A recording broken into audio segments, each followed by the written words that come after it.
Arena. With your hosts, Sophia Nelson, Bill O'Reilly, Brian Mistro, and TJ McCormick.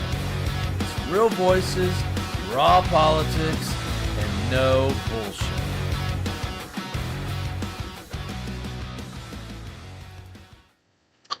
Welcome back to the Political Arena. This is Brian Mistro. I'm here with my dear closest friend, Brian. Hey, Brian. How are you, man? I'm a crazy busy. If you've watched episodes, not just of the Political Arena, but even the Hinge of History or Restoring the American Dream, you know that we're going to have some really exciting things that are coming very, very soon that we can announce. And some really exciting things that anybody has done. So, lots of big changes coming, even coming to the show, and it's an exciting time to be a part of this. I don't know if you're watching this right now from Facebook or X or from, if you're watching it from YouTube, but you know what, give us a if you're watching from X, give us a follow. If it's YouTube, just subscribe, like it, leave a question, or read it out. We have followed this kind of stuff.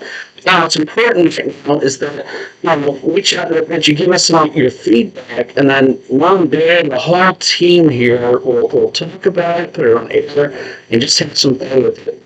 The more you subscribe and like our stuff and feedback, the more that we can kind of tailor this to the folks that are watching this and bring you some really good content. Well, I can say, Brian, I like these summers. I like you broadcasting from your boat. I think that's great. Or your ship, I should call it. Yeah, that's my SS Minnow. Yes. How much longer were you? Is it the SS Minnow? Is it? It feels like it. It's like a whole ship. It's a whole life. Just keep throwing work into, so, as I said, in the British, boat means busted into the thousands. So, yeah, I'm sure. Will you go until about October? Will you stay on the boat until October? Somewhere in October, November is the end of the season for the Pacific Northwest. For those that don't know, I'm on a sailboat in Puget Sound, and taking care of some stuff that's taken care of. But it's fun. It's a fun. I think I told you before, I raised my kids on a sailboat for 14 years, cruising around, and it was a wonderful life. 90% pure pure terror. So it's a wonderful life, and we're back to it. And thanks, everyone. As you can tell, the background here, it's a real background. It's not fake. So this is the real thing. I'm just thinking it's off script. I'm just kind of talking, but I've been noticing there's more children playing in the neighborhoods now these days than when my kids were growing up, and I think parents are making a market effort to get the kids off the phone and go ride your bike, go get dirty, that kind of thing. And I'm thinking your children grew up on in nature for 14 years, just amazing. I mean, it's what a gift. What a gift. Right. So this would be from roughly 2001 to 2014. And for those that, if you know where you're living under a rock, was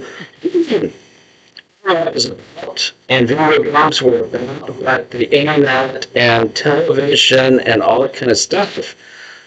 You can't do that from living in the city, and so you're too busy looking at sextants and things, right? So it's what was interesting, and I guess we could do a whole other show on this because I'll have to shut myself up. What's interesting is that you go back to, in some ways, I wonder if it was like maybe back in the 50s or earlier, to where my kids would read books in those a big focus of their playtime and enjoying it. And you threaten them, you say, "You're going to do this right now. I'm going to take your book away." Everybody today, No more Huckleberry Finn. No more Huckleberry Finn. It's the stuff that they would read. And now, I will say though, I did return back to and visit family, or in 2014 return to a normal land-based life for a little while. My kids would walk by a television. It was like years on it, man. I mean, it's what was playing. You couldn't pull it. They would starve themselves to watch it. And so it's just some kids. Well, some kids would be like, "This is boring. It's television. Let's go outside. Let's go do something." So anyways, it's a good life. And your So kids were like, "We're sick of outside. We're outside all the time." yeah, it really is wonderful. It's something on a show or something. We'll just kind of deep into that and kind of get you. I'd love to see a I'm like tour. Do a little tour. Yeah. yeah, It'd be fun. yeah, fun and I'm such a big advocate for it with some really big cautions. So I'm going to segue that conversation into what we're going to talk about today, because the American Awards in 2001 was not the one that I came back to in 2014 and 15. And some of the problems, I guess, when you've been separated from that for many years, come back and you can see them from a new light. And so what we're going to talk about tonight is some of the things that are facing this country that, it's kind of like a frog that's in a pot. If you throw a frog in a pot that's boiling, right, he jumps right back out. But if you take the same frog and drop him down to a pot of water and slowly heat it up to boiling, you'll kill him. He will never jump out. And that's kind of my perception on a lot of things, because I came back to the bush on pot and I'm sitting here watching this stuff, Bill, and like, America, it's time to wake up to what's happening and jump out of the pot. So, we're going to start with one back up. No, I was gonna say, and you're talking specifically about the debt, the federal debt. Yeah, so let me read just slide real quickly. It's one of many things. I'm going to read this slide for those that are just listening. This from the Washington Post, although it's on the Wall Street Journal, never works. The United States national debt is likely to surpass $40 trillion this week, months earlier than forecasters previously expected, in part because of billions of dollars in lost revenue from Trump's invalidated tariffs. So let me just here on one thing. It's not just because of Trump. So Trump is a major player in it. Sorry, Washington Post. This is a bipartisan issue. Now, both parties have totally screwed this up. This was a bipartisan effort. You have to bipartisan effort of sticking their noses or their heads in the sand.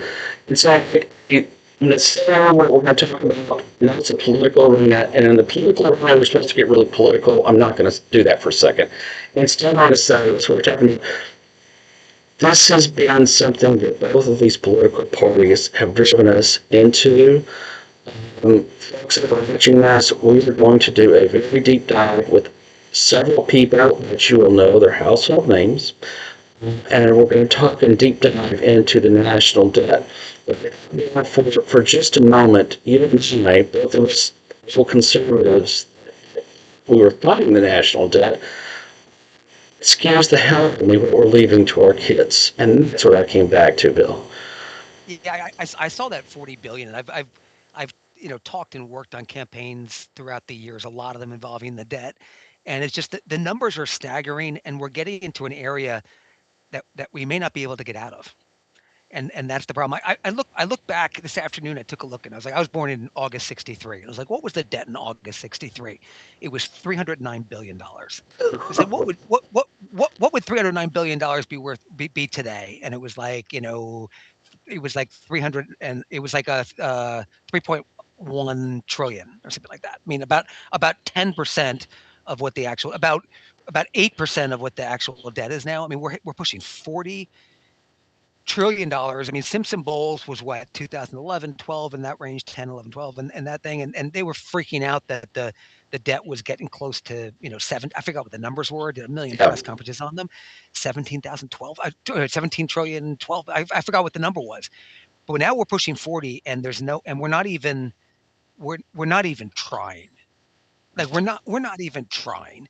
We're just assuming that we have the the reserve currency, so we get a little bit of special treatment off of that, and others and the experts like Kotlikov we're hoping to have on and a few others can explain why that's the case, economists.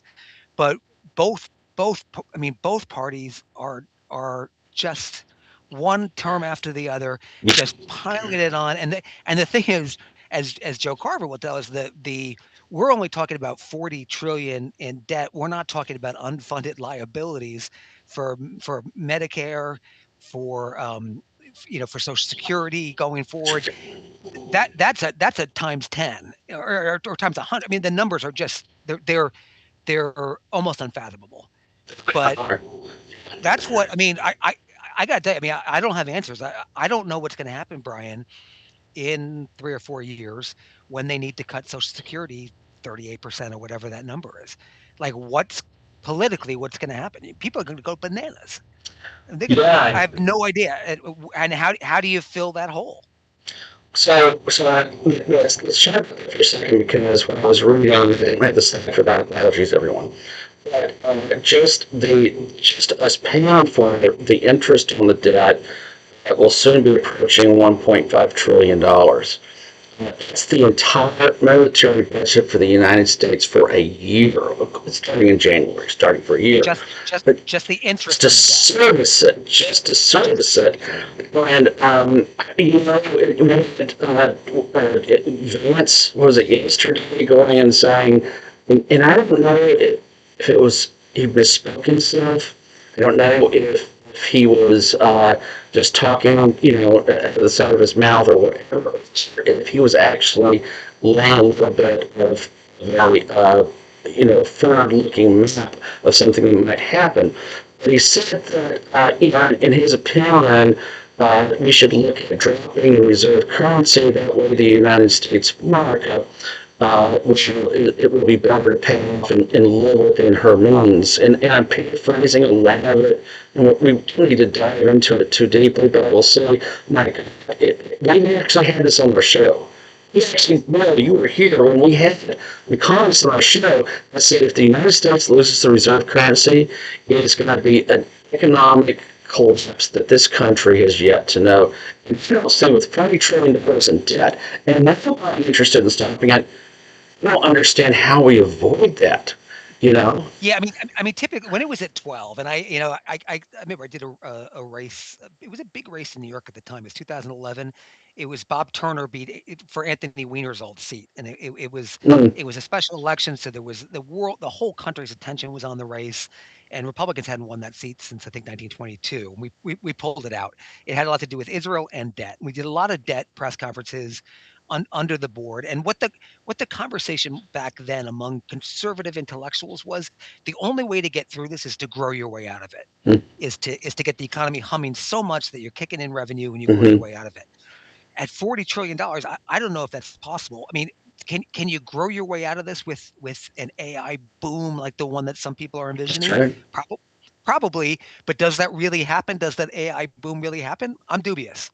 I mean, I think a lot of things happen with AI, but I think human habit and human nature will get in the way for decades and decades and decades. It'll slow it down. It'll slow the potential. And so but that's my point. I mean, it's nothing prevent. I don't know how we service it. I just don't know how we do it. Now, I read today that the bond yields have hit highs that were since before the financial crisis. Was it this 2 weekends? So excuse me if some of the dates are wrong. But the United States about a truckload of Japan's. Was it the yuan? I can't remember what their yen or whatever their currency is. And they're trying to keep them and help stabilize their economy.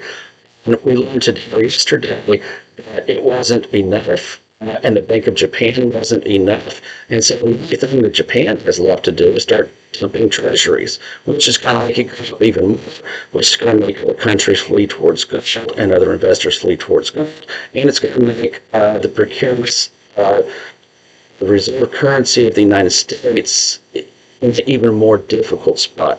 As an economist, I've said it a million times. People on the show that do know what the hell they're talking about. That's not me. listen, I'm not an idiot either. And we start talking about the financial crisis, and we see all the different things all around that, the same issue. I'm sorry, but it had become a bit of a awareness because we barely squeaked our way out of that one. So that's Yeah. kind of my bill, but No, you're absolutely right, and I'm not an economist either, so I won't try and be an expert in that area. But I do work in politics, and I've seen politics. mhm. I've been around it for a long, long time, and I've got to say, you can't talk about these topics anymore. I mean, look at Chris Christie. He decided when he wanted to break away and get some distinction on his presidential candidacy, he decided to be the realist, talking about the debt and the rest of the stuff like that. The faster we talked, the faster people ran from him.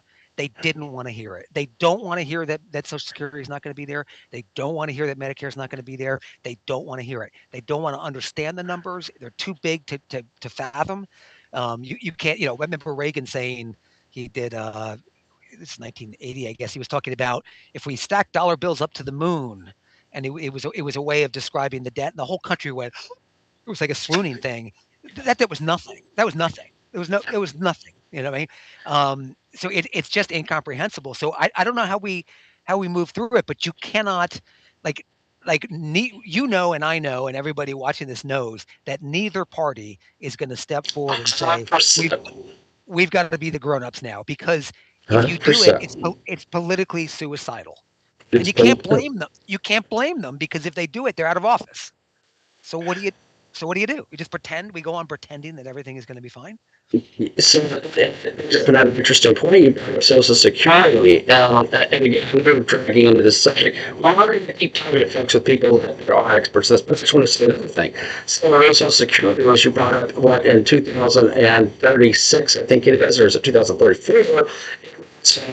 Its ability to fully pay what's in there, and if we're talking about right now 25 to 30% cut in what it's going to pay out, well, let me just tell you something from a political guy, two political guys.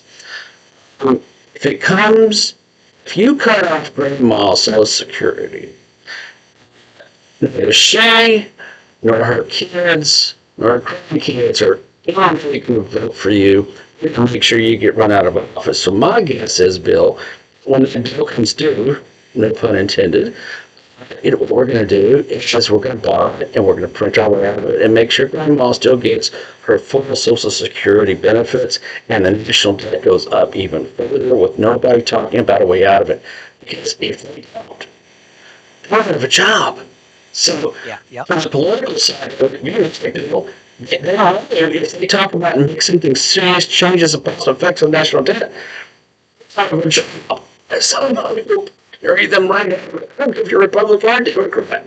And so so let me switch, because since you brought that up, I'm going to switch to something else.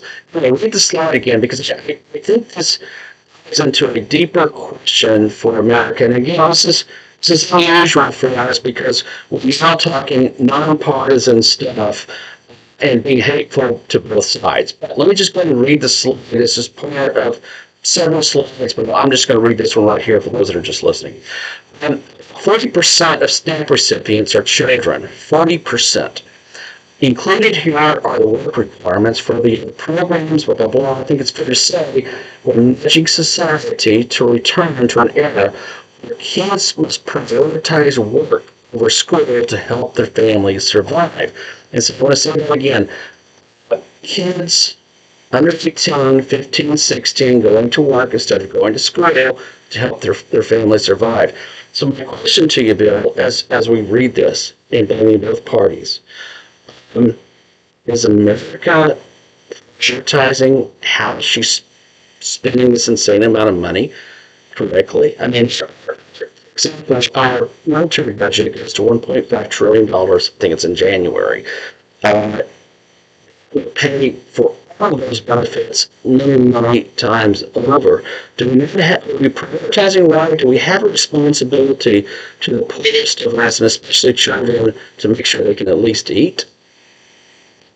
I mean, I don't think we're going to go back to a Dickensian world of kids working in mills. I'm not buying that, and I don't have a problem with 16-year-olds working, as long as they're going to school too, and school is a priority.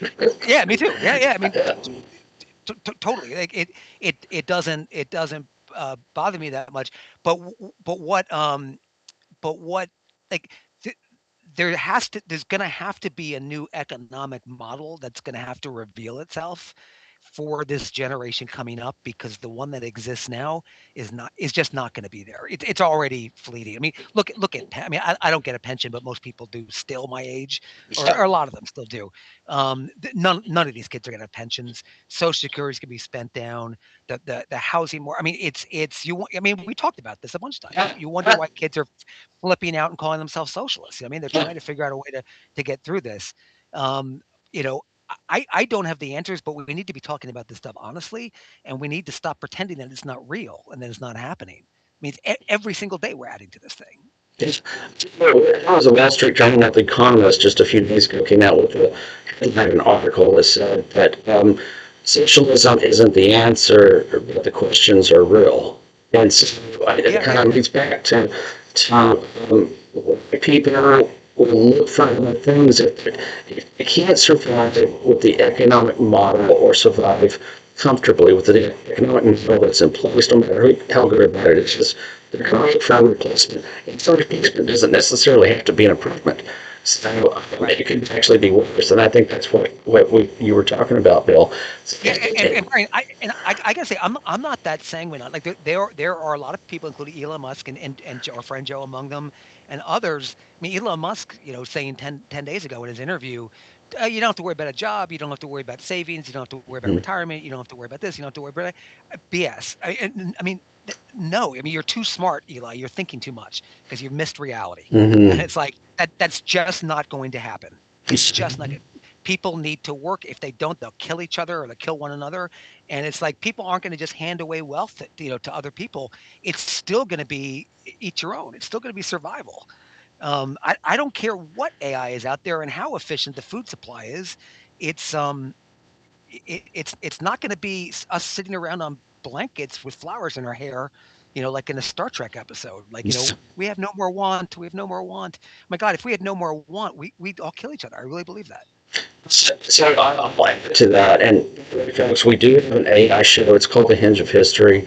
And the very thing that we're talking about right now is the very things we've been talking about on The Hinge of History. But let's just add to it that, one of my comments has been, AI will solve world hunger.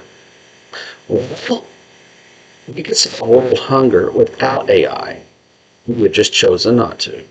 And so it could be done. It would be sacrifices around the world. I don't see that happening. And that's my same pessimism with the belief of a superabundance, feeding the world and robots taking care of us. So similar to what yours is, Bill. I mean, if the priority for the planet in all the countries was to make sure every single person on this planet was able to eat, we've had the capability for years, and we don't do it because of the sacrifices. And I think you're right, Bill. I'm a pessimist on the show, so I'll kill my Joe Carvin. It's when I'm talking about this, and I'm a pessimist about it. I continue to run towards Bob because things that I could do, and I'm oversimplifying it. Like the hunger, we could have done that years ago. We just chose not to, and so it scares the hell out of me. We're closer now to. I mean, we're effectively at the point where we're close to ending world hunger, like because of capitalism, because of systems that work really well, and at the same time, it feels like the entire thing is coming apart. Yeah. Like how is that for an irony? It's like the world has never been better off. The average income for the average person on the planet has never been higher. They've never eaten better. Like all these things, there's better water supplies. There's so many good things, and as all this is going on, we're all talking about like the end of civilization and the end of the world. I can't get my arms around it. I think about it constantly.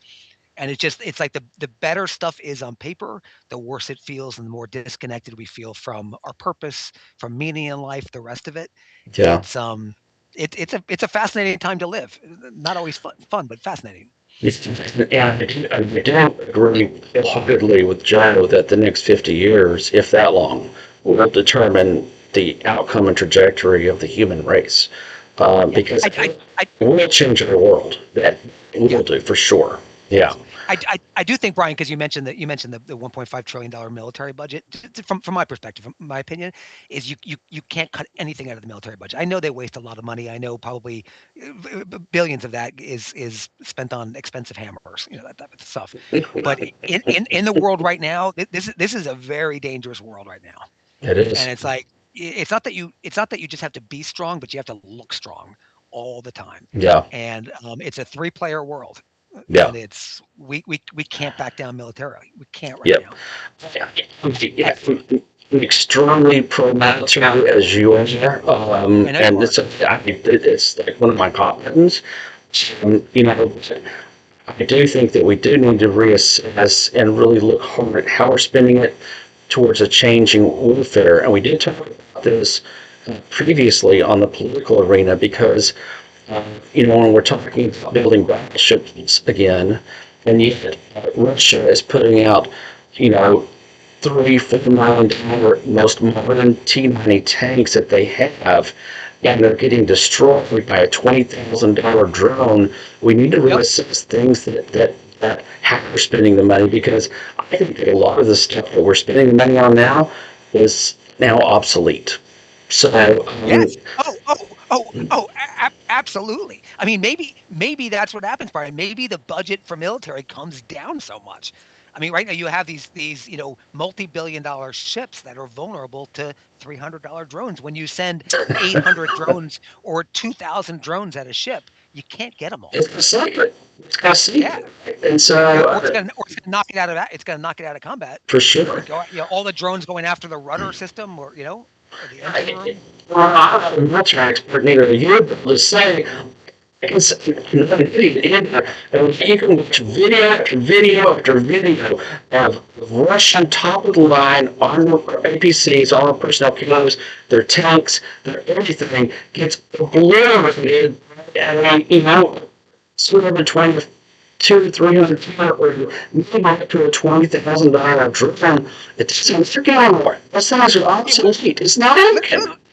Literally with an old Duracell in it. You know what I mean? So what I was doing, we're using motorcycles to see how fast they can get out and get. It's not a motorcycle. Instead of a tank, that's where the world is right now. And countries were switched on this. There was been too much more. I'll just say, the average life expectancy of a Russian that hits the front line is between 20 and 35 minutes.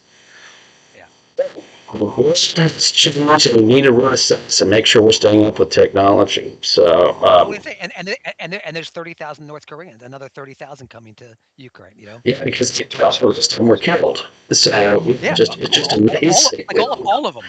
Yeah. For the, 100,000 more. So it's insane numbers. for our president's friend, the dear leader. Yeah, well, that's one we could dive into. So I have time to go into. Maybe tomorrow we will.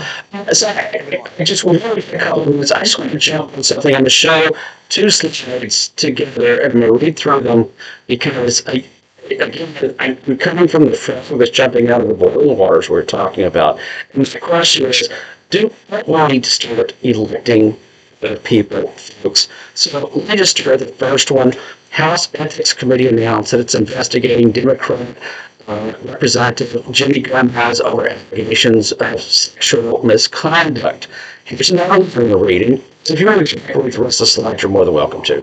Second, Chuck Grassley filed paperwork for re-election in 2028. He's 55 years old. If he serves the entire term, he'll buy 101 my God, I know Chuck Grass is a vacuum cleaner now when it's too old to serve anymore. He's, my God, what are we doing here? How do we keep electing these idiots on both sides and both parties? They're just terrible. I'm not saying Chuck Grass is a terrible person at all. I think he's served his country well. He should have retired years ago.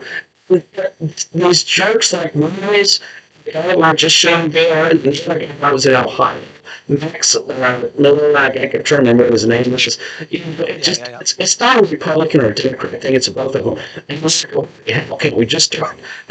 think some better people, because I didn't know anybody in my circle that's sexual abusers or else 95, 96 years old and thinks they're going to love and be at the same capacity at 102 years old.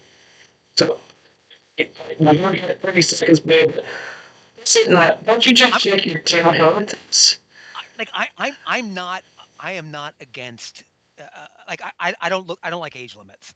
I don't like it. And I have a story to tell, but I won't tell because there's not enough time. But just like I think there is wisdom in older people, but it's at that age it's preposterous. It just gets ridiculous. You know what I mean? He could tell us what happened in World War One. You know what I mean? We made a mistake in the Somme. Yeah. This guy's literally there, like, files at home with no dashboard. Which is stuff in the history books, like these black and white pictures, grainy pictures. I think your guys, they stand right there beside you. It's You gotta top that. You gotta top that. He'll win. It was a great conversation tonight. It was a lot of, as usual. We'll see you here again tomorrow for the political room. I just want to ask you once again, folks, if you're watching it from YouTube, subscribe. If you're not watching it from YouTube, go to YouTube and go, hello, media group. It's a sound that you see in the picture and everything else. Subscribe to it. Leave us a question. It'll be fun, okay? If you're famous on X, so give us a follow, leave us a question. I don't know if it's Facebook or whatever, but give us a follow and everything, because we're not trying to bring you a lot of good information, and sometimes we do get a little carried away and joking with each other. But it's the truth of what's happening right now in America. So thank you, Bill, for trying again. I appreciate this audience and everyone. We will see you for the political arena again tomorrow. Thank you. Thanks, Brian. Good night. The No Bull Political Arena is on all major social media platforms. Make sure to give us and your host a follow. Hey everybody, this is Sophia Nelson. Follow me at I am Sophia Nelson on every one of my social media platforms. I'm Bill O'Reilly, and you can reach me at Twitter at WFBOR. Hey, this is TJ. Follow me on X or Twitter at TJ McCormack. This is Brian Mistro, and you can follow me on X at Brian_Mistro or follow along on Facebook at Brian.Mistro. A No Bull Media Group member.